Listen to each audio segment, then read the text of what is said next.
मैं अभयनारायण तिवारी संत कबीर विद्यापीठ स्नातकोत्तर महाविद्यालय के यूट्यूब चैनल से एमए तृतीय सेमेस्टर के राजनीति शास्त्र विषय के यूनिट प्रथम के बर्नस्टाइन नामक विचारक के विचार को आज बताने जा रहे हैं, जिनको एमए तृतीय सेमेस्टर के छात्र एवं छात्राएं सुनकर के लाभान्वित होंगे।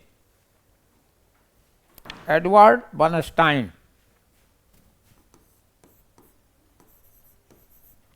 एडवर्ड बर्नस्टाइन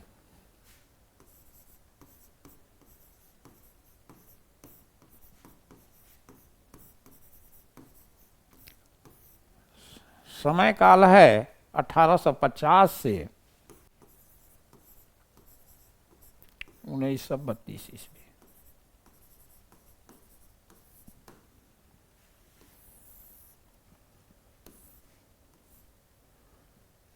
एडवर्ड बर्नस्टाइन का जन्म 1850 ईस्वी में बर्लिन में हुआ था। बर्लिन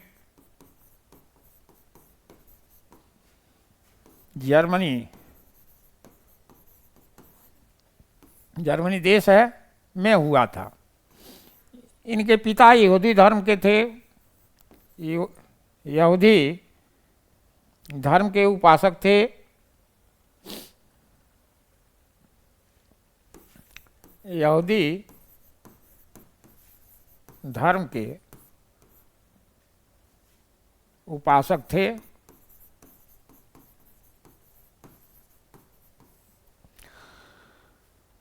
एडवर्ड बर्नस्टाइन के बारे में ये बताना है मेनली कि इन्होंने मार्क्स के समाजवाद के सिद्धांतों का खंडन किया, उसको हूबहू एक्सेप्ट नहीं किए। वो ये नहीं कहे कि मार्क्स के जो सिद्धांत हैं उसी रास्ते पर चल करके समाजवाद को प्राप्त किया जा सकता है। यानी समाजवाद की बात वो करते हैं, लेकिन लोकतांत्रिक समाजवाद की बात करते हैं। लोकतांत्रिक समाजवाद। बर्नस्टाइन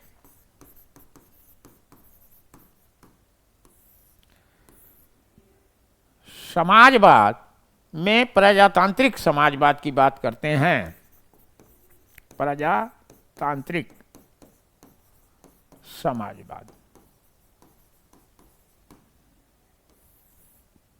प्रजातांत्रिक का मतलब आप लोग समझ ही रहे हैं कि जो लोकतांत्रिक तरीके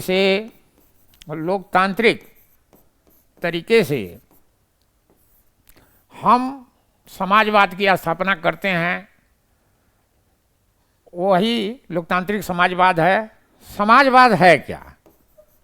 समाजवाद क्या है?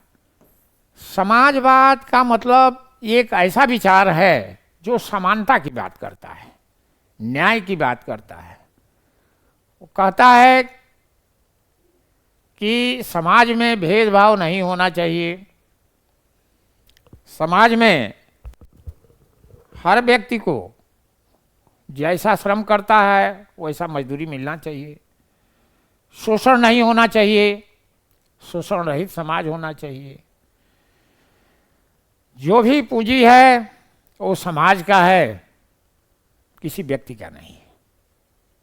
वहीं उदारवाद में आप पढ़े होंगे, उदारवाद और समाजवाद, ये जो दो विचारधाराएं हैं, उदारवाद में संपत्ति का मालिक व्यक्ति को माना गया है और मेनली, और समाजवाद में संपत्ति का मालिक समाज को माना गया है।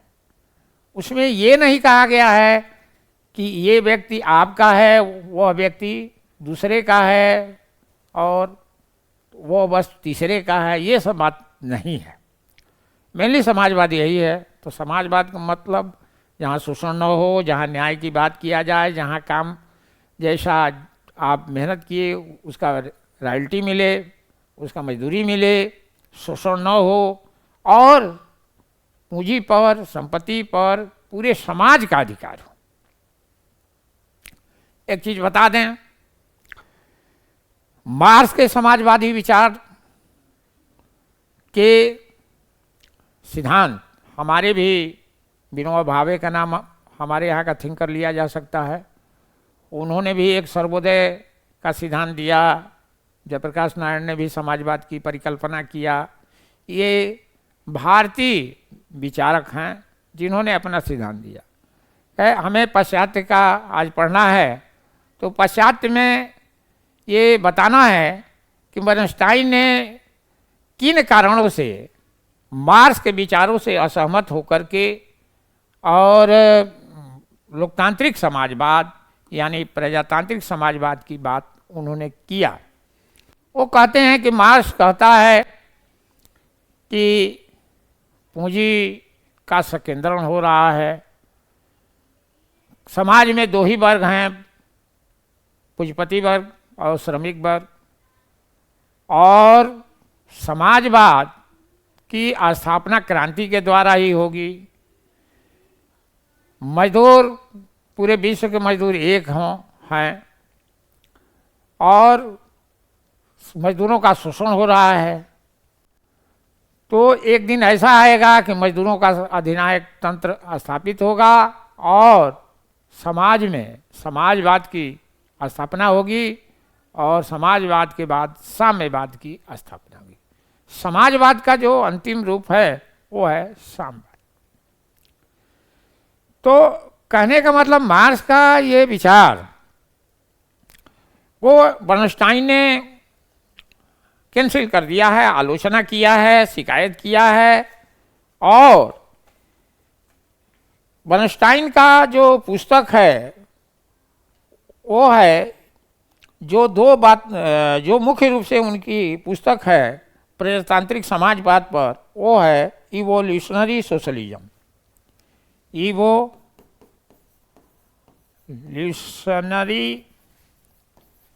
Socialism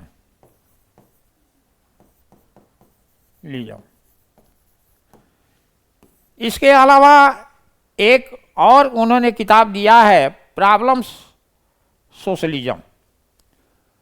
problems socialism.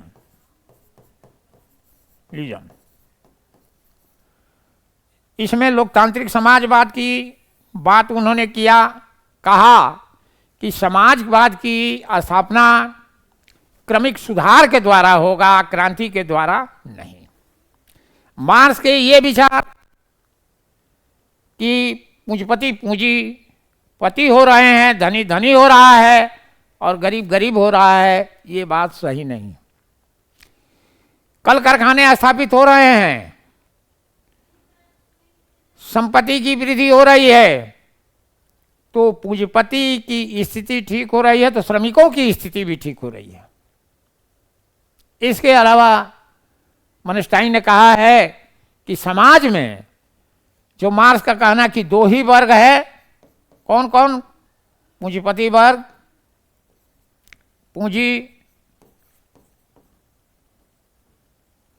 पूंजीपति वर्ग,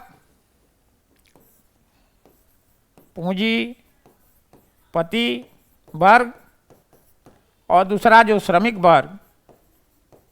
यही नहीं है, बल्कि बर्नस्टाइन का कहना है कि एक और वर्ग है, वो है मध्यम वर्ग। और मध्यम वर्ग की संख्या कम नहीं है, दिन पर दिन बढ़ती जा रही है। और मैं बता दूं, जैसे अरस्तु ने भी एक सिद्धांत दिया था कि मध्यम वर्ग की जब संख्या ज़्यादा रहेगी तो समाज में, देश में क्रांति नहीं होगी। क्यों? क्योंकि मध्यम वर्ग संतुलन करने का कार्य करता है। और मार्क्स का विचार कि समाज में दो वर्ग हैं, पूंजीपति वर्ग और श्रमिक वर्ग, और श्रमिकों की संख्या जब ज़्यादा होगी तो एक दिन आएगा कि श्रमिकों का सत्ता स्थापित होगा और पूंजीपति को हटा दिया जाएगा। श्रमिक अपने हिसाब से समाजवाद की जो कॉन्सेप्ट मार्क्स ने दिया है उसके आधार पर जो है अपने शासन को स्थापित करके पूंजीपतियों का सफाया हो जाएगा। लेकिन वॉलस्टाइन ने कहा कि ये संभव नहीं है और ये सिद्धांत देना ठीक नहीं है कि विश्व के मजदूर सब एक हैं। मार्क्स ने कहा कि विश्व के मजदूर चाहे रसिया के हों, चाहे अमेरिका के हों, चाहे भारत के हों, चाहे चीन के हों, सब एक हैं। कहता है वॉलस्टाइन कि नहीं, ऐसा नहीं है, हर जगह की स्थिति अलग है, हर देश की स्थिति अलग है और मार्क्स के विचार भी ठीक नहीं है।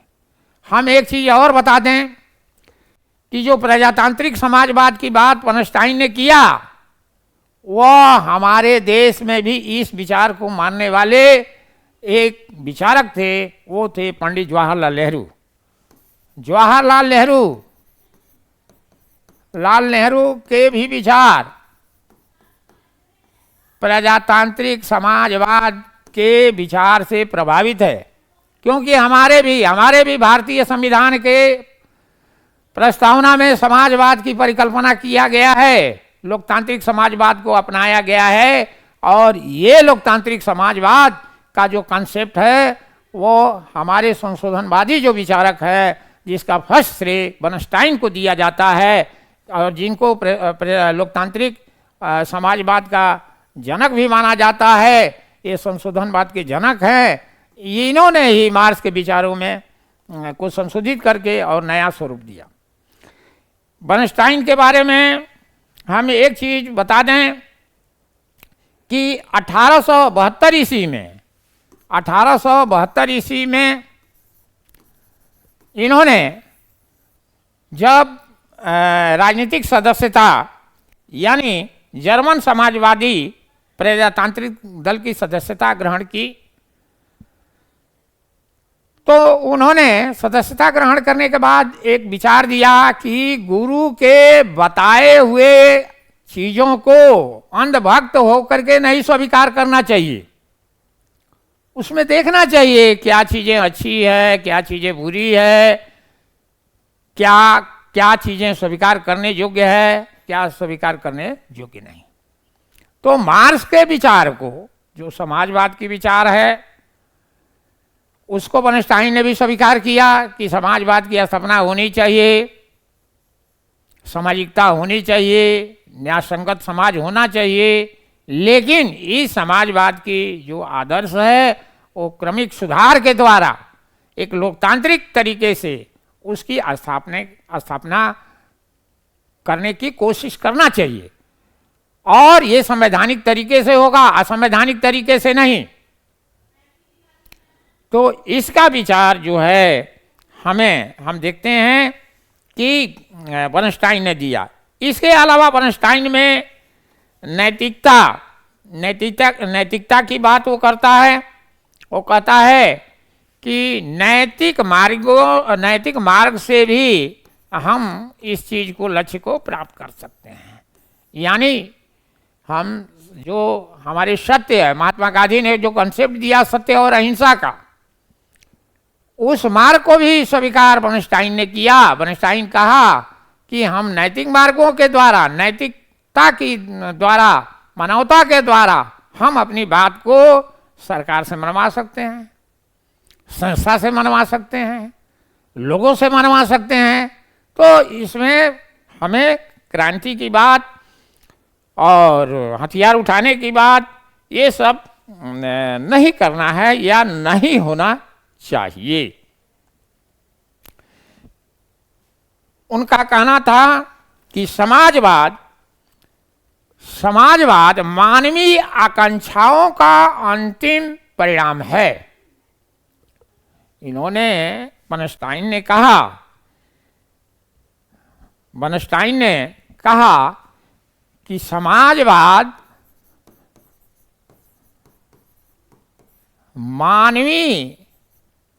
मानवीय उदारवाद का अंतिम सोपान है, अंतिम सोपान मानता है, सोपान मानता है।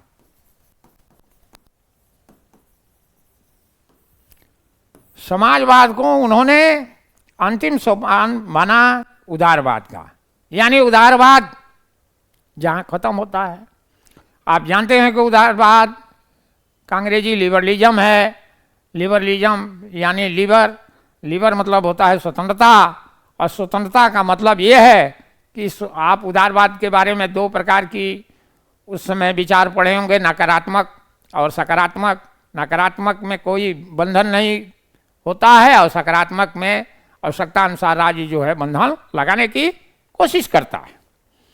तो कहने का मतलब ये है कि उदारवाद का, जब उदारवाद की अंतिम स्थिति हो गई, यानी सकारात्मक उदारवाद, लोक कल्याणकारी उदारवाद के बाद से जो अंतिम जो कड़ी है वो है समाजवाद का, और इसका तरीका होगा लोकतांत्रिक,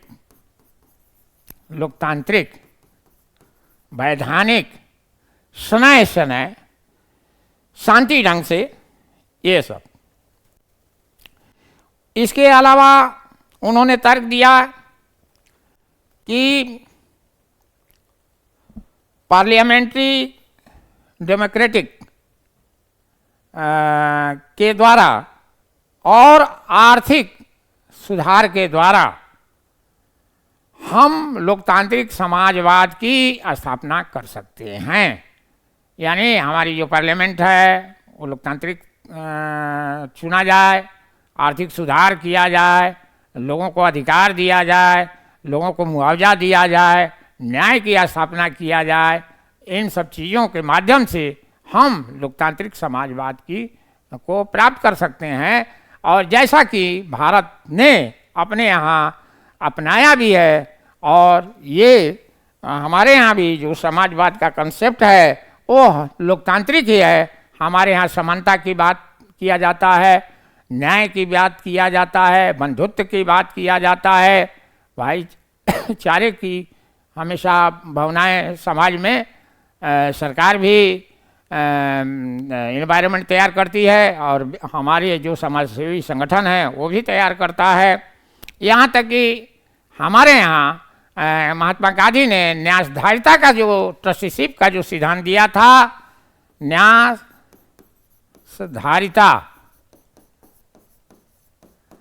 ट्रस्टीशिप जिसे कहते हैं,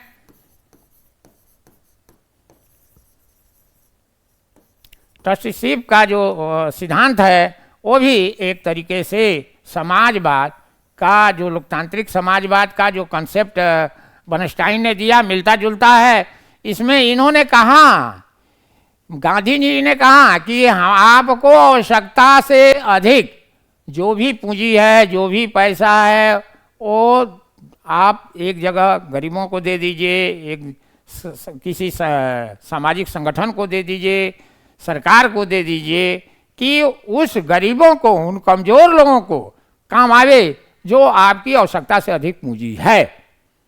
तो उसका भी, महात्मा गांधी का भी कॉन्सेप्ट यही था कि हम समाज में जो ज़्यादा ऊंच नीच की भावना है, जहाँ शोषण हो रहा है, उसको किस प्रकार से भरपाई किया जाए, कैसे हमारे यहाँ समरसता हो, कैसे समाजवाद की स्थापना हो, सब लोग बराबर हो, समानता हो। तो समानता की बात के लिए ही न्यासधारिता का सिद्धांत जो है महात्मा गांधी ने दिया था, और इसके पहले बर्नस्टाइन ने, हमारे कहने का मतलब ये है, बर्नस्टाइन पाश्चात्य जो विचारक हैं उनके भी विचार में ये चीज़ें मिलता है। ये बात जरूर है कि बर्नस्टाइन से अधिक महात्मा गांधी आध्यात्मिक माने जाते हैं, लेकिन मानवतावादी विचारक बर्नस्टाइन को भी हम मानते हैं। आज हम अपना लेक्चर यहीं समाप्त करते हैं, जिसको पढ़ करके एमए राजनीति शास्त्र तृतीय सेमेस्टर के छात्र एवं छात्राएं लाभान्वित होंगी। जय हिंद, जय भारत।